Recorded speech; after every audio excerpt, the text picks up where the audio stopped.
7 conseils pour vaincre la jalousie. Bonjour à tous et bienvenue sur cette nouvelle vidéo. Je m'appelle Soraya de Sordi Life Coach. Je suis coach professionnel certifié. Ma spécialité est le life coaching. J'accompagne des hommes et des femmes à s'épanouir totalement dans leur vie personnelle et professionnelle.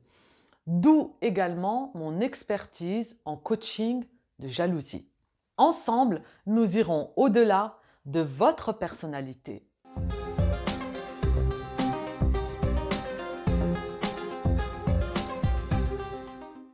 Comment vaincre la jalousie? Je vais vous apporter à travers cette vidéo 7 conseils à appliquer pour pouvoir sortir de la jalousie.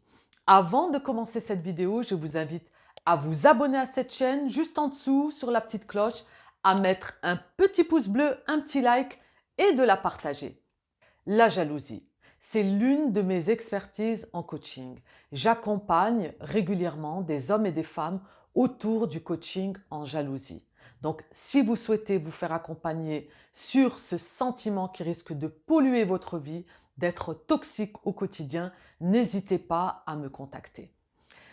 Donc là, je vais vous apporter 7 conseils pour comprendre un petit peu et appliquer cela au quotidien, de manière à un petit peu comprendre pour quelles raisons vous êtes jalouse ou pour quelles raisons vous avez ce comportement. Si je devais employer une petite métaphore autour de la jalousie, je dirais que en fait, nous avons nos émotions de base. Donc ce serait comme les couleurs primaires, c'est-à-dire le rouge, le bleu, le vert, le jaune.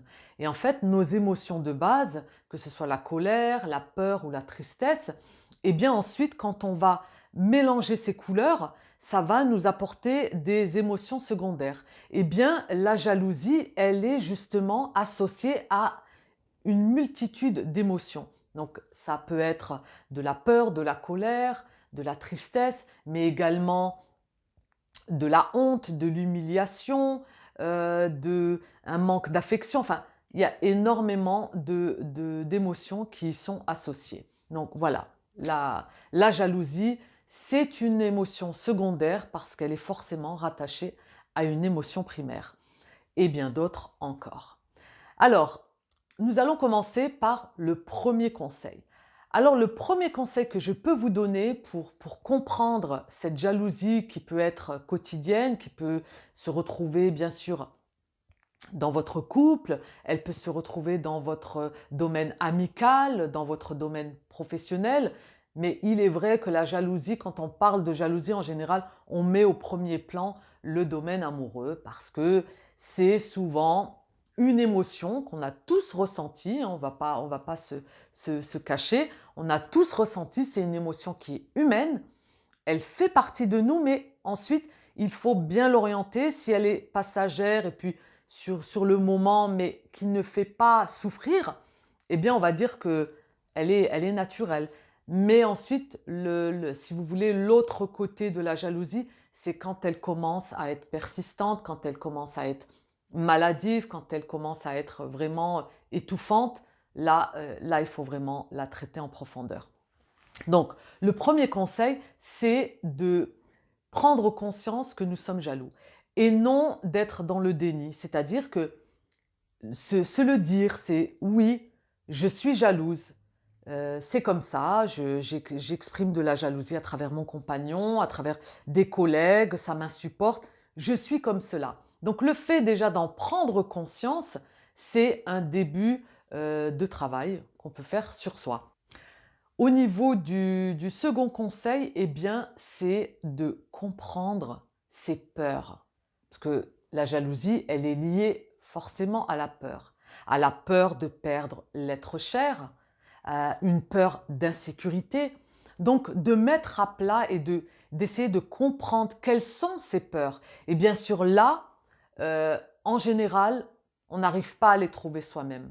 Donc souvent, c'est en fait dans mon travail de coaching, c'est qu'on travaille en profondeur sur les peurs. Et ces peurs-là, eh bien, c'est souvent des blessures que nous avons depuis notre naissance. C'est-à-dire que ça ça va aller de la naissance à 3 ans jusqu'à 6 ans.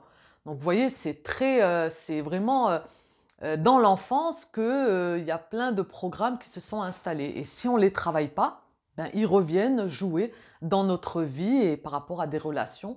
Et tant qu'on n'a pas travaillé en profondeur sur ces blessures, eh bien on continue à vivre sans le comprendre parce qu'il y a plein de choses qui sont inconscientes et qui sont enregistrées dans la mémoire et voilà, on agit parfois même sans s'en rendre compte.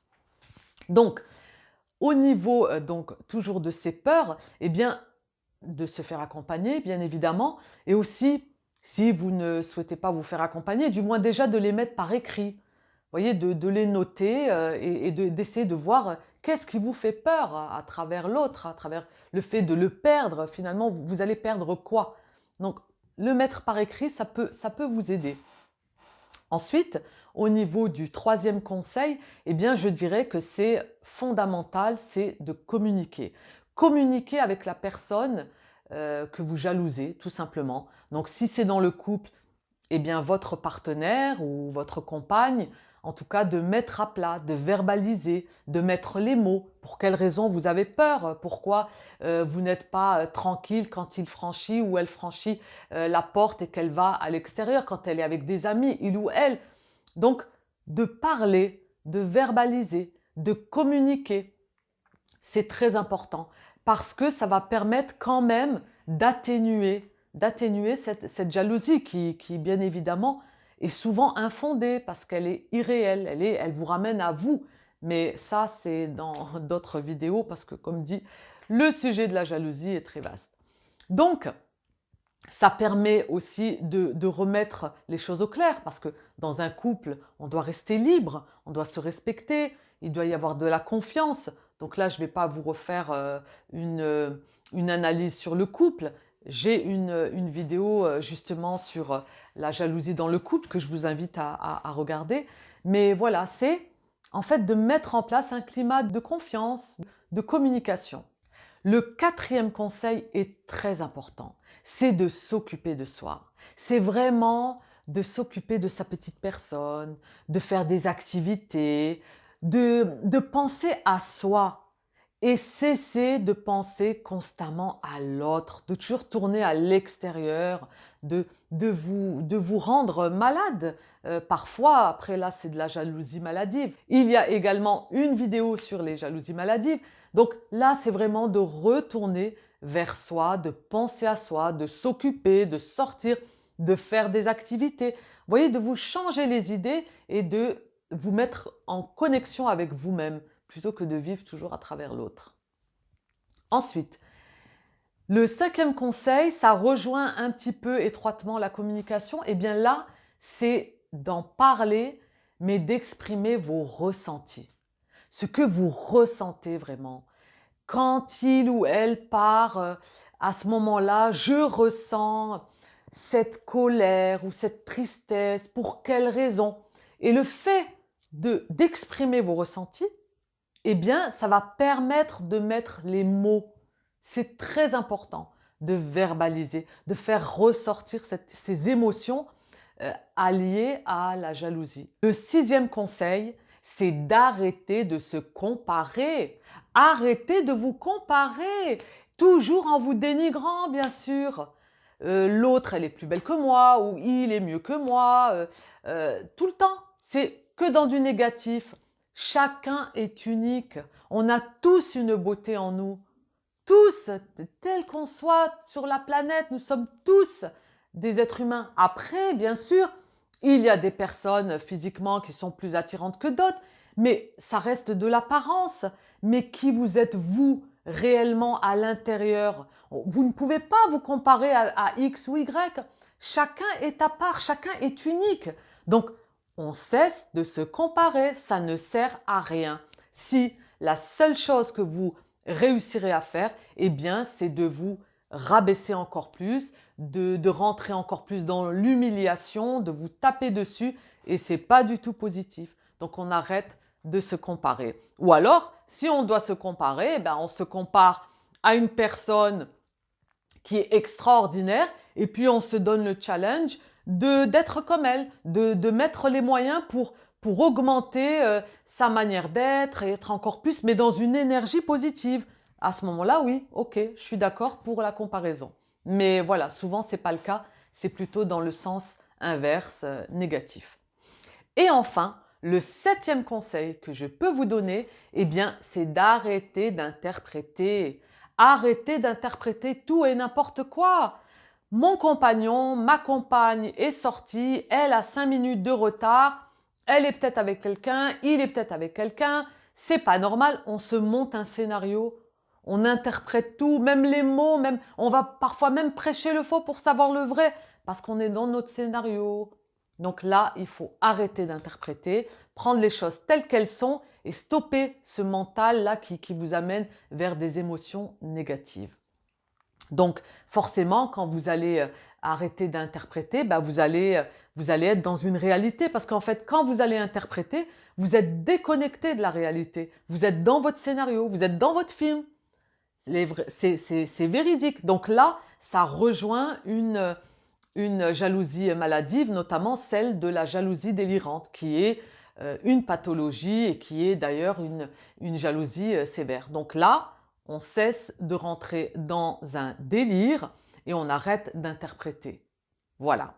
Donc, j'espère que cette vidéo vous aura apporté un peu plus d'éclaircissement au niveau des conseils pour que vous puissiez comprendre dans quelle jalousie vous vous trouvez et ainsi appliquer ces conseils pour les atténuer. En tout cas, je reste à votre disposition. Si vous souhaitez vous faire accompagner, n'hésitez surtout pas.